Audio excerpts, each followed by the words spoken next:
오늘은 5절밖에 안 되는 구절인데 그 나오는 단어들이 할례, 뭐 할례 하는 할례라는 단어가 많이 나오고요, 율법이라는 단어가 많이 나오고, 유대인이라고 하는 단어가 많이 나옵니다. 유대인은 하나님께서 택한 백성이죠. 하나님께서 택하셨고 그 택한 표시로 아브라함과 언약을 맺으면서 할례를 받게 되어 있습니다. 그래서 2차 세계대전 때 독일이 그 유대인들을 많이 죽일 때 신체 검사를 했어요. 남자를 신체 검사를 해서 할례를 받았으면 유대인이기 때문에 가스실로 보내서 죽이고, 할례를 안 받았으면 유대인 아니구나, 그렇게. 그래서 유대인들이 자기 유대인들인 표시를 그렇게 하는 거죠.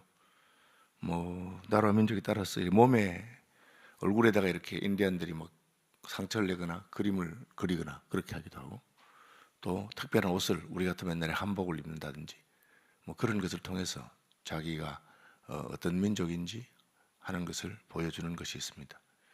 유대인들은 할례를 통해서 자신들이 유대인인 것을 드러내는 것이라고 할 수 있습니다. 초대교회에서도 이 할례 문제 가지고 논쟁이 있었습니다. 할례 받지 않은 유대인, 유대인이 아닌, 할례 받지 않은 유대인이 아닌 이방인들에게 우리가 세례를 줄 수 있느냐 하는 문제였습니다. 그래서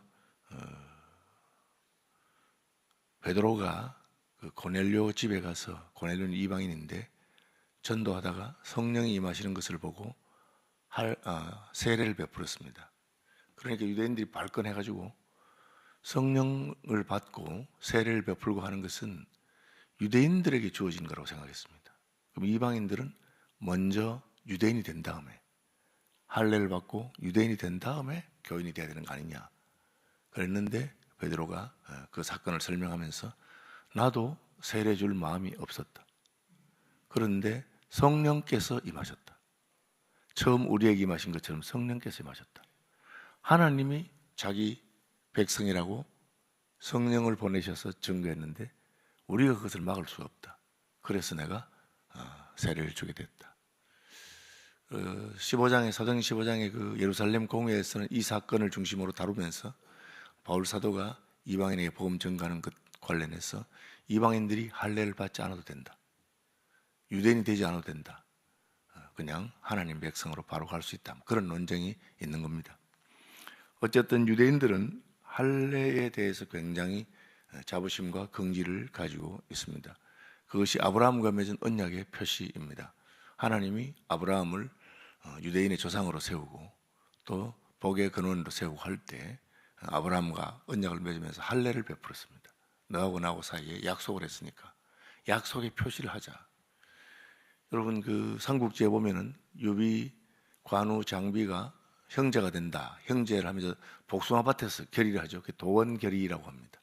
결의하면 어떻게 합니까? 손가락을 잘라서 혹은 상처를 내서 피를 술에 타서 같이 나눠 마시면서 우리는 한 피를 섞였으니까 이제는 한 형제다. 태어나기는 다른 날 태어났지만 죽기는 같은 날 죽기로 한다. 뭐 이렇게 하는 거죠. 그러면 건동 지방에서의 이 언약의 표시들은 뭡니까? 피를 보는 겁니다. 짐승을 잡아서 쪼갭니다. 쪼개고 벌려놓습니다. 그 사이로 약속을 한 두 사람이 지나갑니다.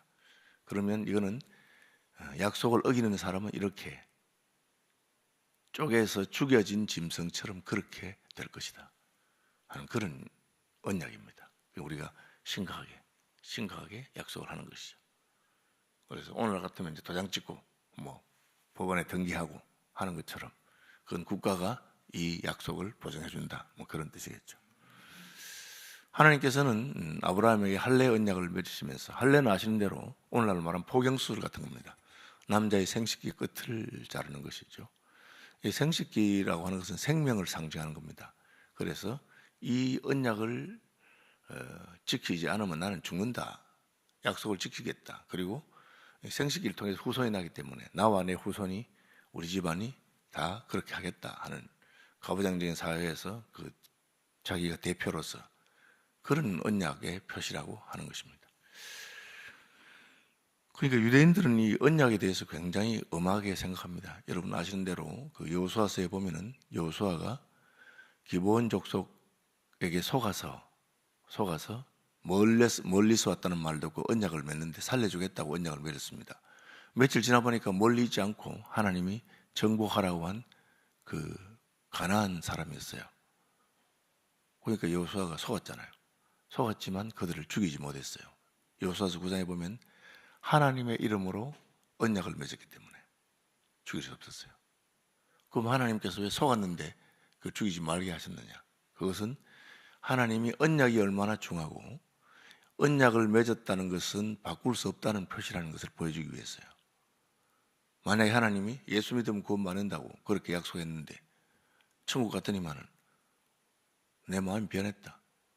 나는 예수 믿는 사람 구원하는 거 아니고 안경 쓴 사람만 구원하기로 했다. 그래 버리면 우리 믿는 게 다 헛게 되는 거예요. 우리가 하나님의 약속을 믿는 겁니다. 하나님이 예수 믿으면 구원 받는다. 그래서 우리가 예수 믿는 거잖아요. 그러니까 언약은 절대 바꿀 수 없어요. 하나님께서 아브라함과 언약을 맺을 때 그 짐승을 쪼개놓고 그 사이로 하나님의 불이 왔다 갔다 해요. 그래서 아브라함은 왔다 갔다 합니다. 왜 하나님이 왔다 갔다 하느냐? 아브라함은 사람이기 때문에 약속에서도 지킬 수 없을 가능성이 있어요. 그래서 이 약속은 아브라함의 신실함에 근거하는 게 아니고 하나님의 신실함. 내가 약속했지? 내가 짐승 사이로 지나갔지? 내가 반드시 지킨다. 할례에 있는 것처럼 하나님께서는 그 약속을 지키기 위해서 자기 아들을 십자가에 죽입니다. 아브라함의 후손, 믿음의 자녀들을 내가 구원하겠다. 그걸 지키기 위해서는 자기 아들 예수를 십자가에 못 박을 정도로 하나님은 하신 약속에 신실하시고 충성되었어요. 이런 배경이 있는 겁니다. 그래서 할례를 받을 때 유대인들은 무슨 언약을 하느냐? 아브라함의 후손으로서 하나님 말씀대로 살겠다. 뭐 하나님 말씀 뭡니까? 모세가 율법을 받았죠. 10계명. 계명을 따라 살겠다. 유대인으로서 정체성을 지키면서 살겠다. 그렇게 약속을 한 겁니다. 그런데 모든 유대인 남자들이 다 할례를 받았음에도 불구하고 그 율법대로 사는 사람이 많았느냐? 없었어요. 진짜 가뭄에 콩나듯이 몇 명만 율법대로 사는 거예요. 그러니까 우리 약속이라는 게 지켜야 의미가 있는데 공수표를 날리면 그 약속이 무슨 의미가 있어요? 그죠? 아빠 돈 좀 주세요. 줄게. 얼마 필요해? 100만 원 필요해요. 올해 1000만 원 줄게. 언제 주세요? 두고 봐라. 내가 준다 하잖아. 하고 안 주는 거야. 그죠? 그럼 무슨 생각했어요? 우리가 조크로 우리 집사람은 지난주에도 300만 원 달라 하더고 또 오늘도 200만 원 달라 하고 매주 그냥 돈 달라 한다. 그래서 친구가 그 많은 돈을 어디 선대? 하니까 몰라. 내가 한 번도 안 줘봐서 모르겠다. 이렇게. 그 뭐 아무 소용없는 거예요. 안 지키니까. 원래는 언약을 맺었으면 그거 지키고 안 지키면 죽는 거죠. 그런데 하나님은 지키는데 유대인들은 안 지켜. 그러니까 바울은 그 가뭄에 콩나듯이 열심히 지키는 사람이었어요. 바울이 언약을 딱 열심히 살았는데 자기 딴에는 내가 언약을 잘 지키는 줄 알았어요. 그죠? 옆에서 이렇게 보니까. 저는 고등학교 들어가기까지 내가 믿음이 좋은 줄 알았어요. 왜? 우리 교회에서는 내가 제일 열심히, 주일학교 열심히. 한 번도 안 빠지고, 주일학교 학생이지만 새벽 기도로 나오고. 그죠? 그러니까, 근데 제가 고등학교 딱 들어가니까 이제 교회를 옮겨야 되는데 진짜 열심히 하는 친구들이 있는 거야. 얘들은 어떻게 하느냐? 토요일 되면 교회 가서 교회 주보를 다 접어. 고등학생들인데. 그 한 1000명 모이는 교회인데 주보를 다 접고. 그 다음에 고등부실 유리창 다 닦아, 자기들이. 그래서 제가 미친 줄 알았어요. 야, 이래 믿는 애들이구나. 저는 그냥 뭐 밥 먹을 때 기도하고 조금 기도하는데 이 친구들은 막 통성으로 1시간씩 기도하고 뭐 이러는 거야. 그때 제가 눈이 딱 뜨고, 우와, 이래 열심히 믿는 애들이 있나. 그죠? 집안이 안 믿으니까 버스비 그 당시에 뭐 5원인가 할 때인데 아침에는 학교 늦으니까 그냥 가고 저녁에는 오후에는 그냥 걸어와서 5원이면 5, 6이 30이잖아요. 30원 모아가지고 20원 교회 헌금하고 그러는 거예요. 그래서 제가 이야, 이래 열심히 있는 사람이나 정이 버리 들었죠. 바울이 자기가 주변 사람도 자기 예수 잘 믿, 하나님 말씀대로 잘 살아, 언약을 따라 사는 것 같아. 예수님 딱 만나보니까 자기가 잘 사는 게 아니야. 바울이 유명한 말 있잖아요. 율법을 다 지켜도 하나만 안 지키면 율법 못 지킨 사람인데, 바울이 예수님 만나놓고 보니까 자기가 못 지킨 게 막 떠오르기 시작. 특별히 탐내지 말라. 탐내지 말았는데 막 탐이 나는데 어떻게 탐을 안 내? 그래서 율법이라는 걸 우리가 다 지킬 수 없구나, 그렇게 깨달았던 겁니다. 그러니까 나는 유대인으로서 할례를 받고 율법을 지켰다는데 굉장히 긍지를 가졌던 사람이에요, 바울이. 그런데 자기 그렇게 해도 자기도 하나님 앞에 서니까 아무것도 아닌데, 대부분의 유대인들은 그렇게 안 해. 율법도 안 지키면서 뭐만 높아요? 자존심만 있는 거예요, 자존심만. 우리가 아브라함의 후손이다. 내가 하나님의 언약을 지킨다. 그 바울이 언제 언약을 지켰냐, 너가? 율법도 살지도 안 하면서 할례 받았잖아요. 할례 받아서 우자들 어쨌단 말이야. 그죠? 여러분, 결혼식 하는 게 중요합니까? 부부가 서로 사랑하고 사는 게 중요합니까? 그야말로 어려워서 그냥 물 한 그릇 떠놓고 서로 기도 한번 하고 결혼식 해도 서로 사랑하며 잘 사는 게 중요하지. 뭐 결혼식을 몇 억씩 들여서 했는데 그냥 신혼여행 가는 길부터 싸우기 시작하고, 신혼여행 갔는데 왜 싸웠나 하니까 신혼여행 갔는데 이 신랑이 옛날 여자친구를 데리고 온 거야, 뒤로. 그러면 그건 뭐 그냥 그날로 바로 끝이죠. 그죠? 여러분, 이런 일이 기사에 나고 해요. 그럼 그건 아무 소용없는 거예요. 결혼식 아무리. 바울이 말하는 것은 내가 유대인이다. 그래, 유대인처럼 살아라.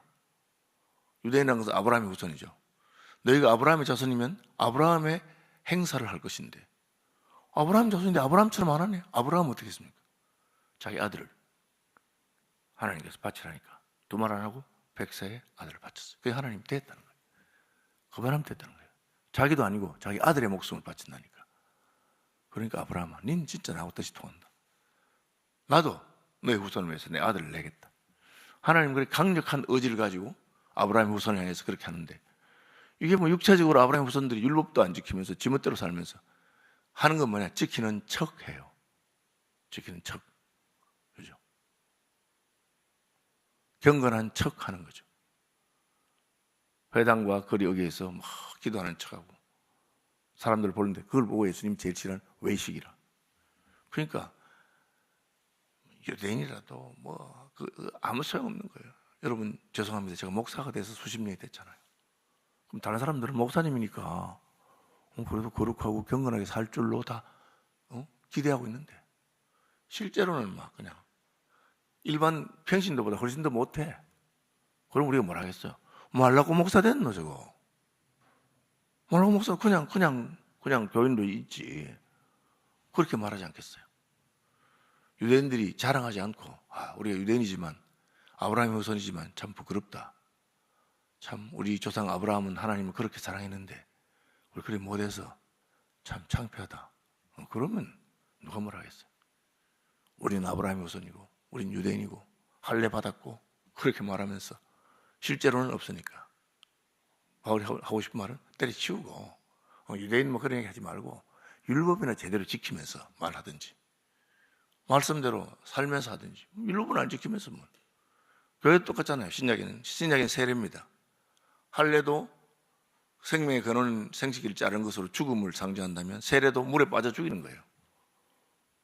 그래서 그 초대교회의 세례 의식은 내가 성부와 성자와 성령의 이름으로 세례를 주노라 그렇게 하기도 하고, 성부와 성자와 성령의 이름으로 누구를 죽이고 성부와 성자와 성령은 누구를 다시 살린다. 죽었다 살았다는 거예요. 새 사람이 됐다는 거죠. 세례 받아놓고 여전히 옛날에 하던 대로 살면 안 되죠. 그래서 이제 이 우리나라 같은 경우에는 체면문화고 하니까 학습도 베풀고 세례를 받기 전에 교육도 하고 진짜 이 사람이 예수 믿는가를 확인해 보고야 주죠.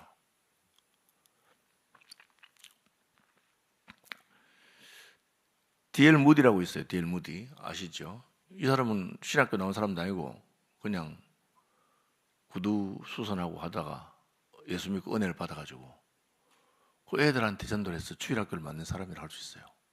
그러니까 애들이 막 교회 많이 오니까 왜 우리 교회 애들이 많이 오나? 무디가 전도해가지고 애들을 모아놓고 가르치고, 그 옛날에는 여러분 주일학교 없었어요. 그냥 애들도 엄마 아빠 따라서 같이 예배 드리고 하는데 안 믿는 집 애들 데려와서 하니까 교회에서 뭐라냐면 네 신학교 나왔어?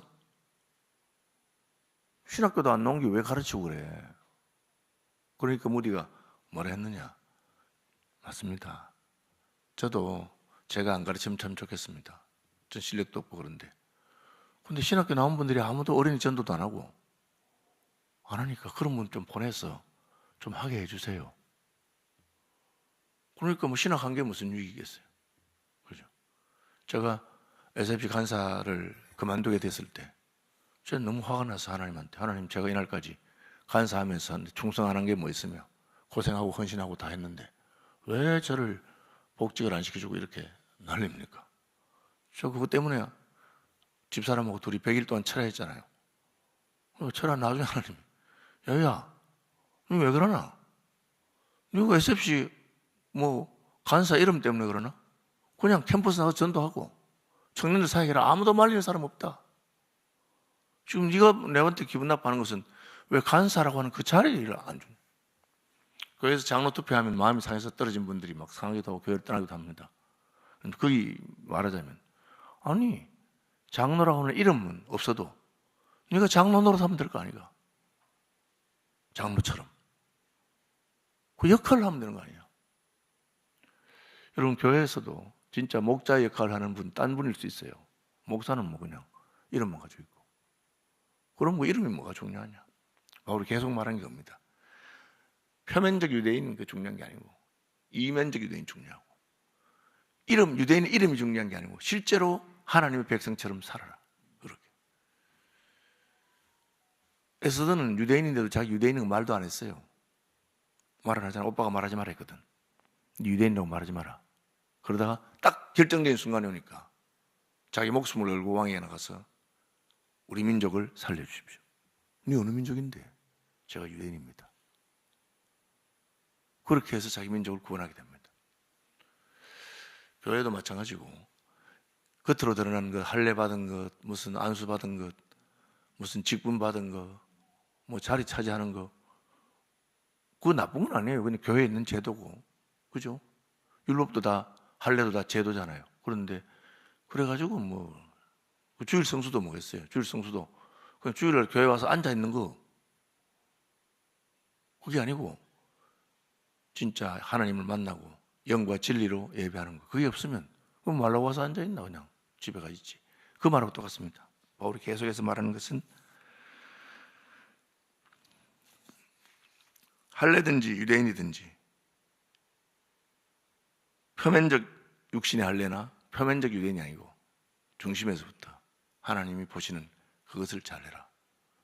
우리에게도 꼭 같습니다. 세례 받는 게 뭐 중요하고 뭐 직분 받은 것이 뭐 중요하냐. 그 중요하려면 그 세례 받은 대로 살고 직분에 합당하게 생활하는 저와 여러분들이 되기를 축복합니다. 하늘에 계신 우리 아버지, 아버지의 이름을 거룩하게 하시며 아버지의 나라가 오게 하시며 아버지의 뜻이 하늘에서와 같이 땅에서도 이루어지게 하소서. 오늘 우리에게 일용할 양식을 주시고 우리가 우리에게 잘못한 사람을 용서해 준 것 같이 우리 죄를 용서하여 주시고 우리를 시험에 빠지지 않게 하시고 악에서 구하소서. 나라와 권능과 영광이 영원히 아버지의 것입니다. 아멘.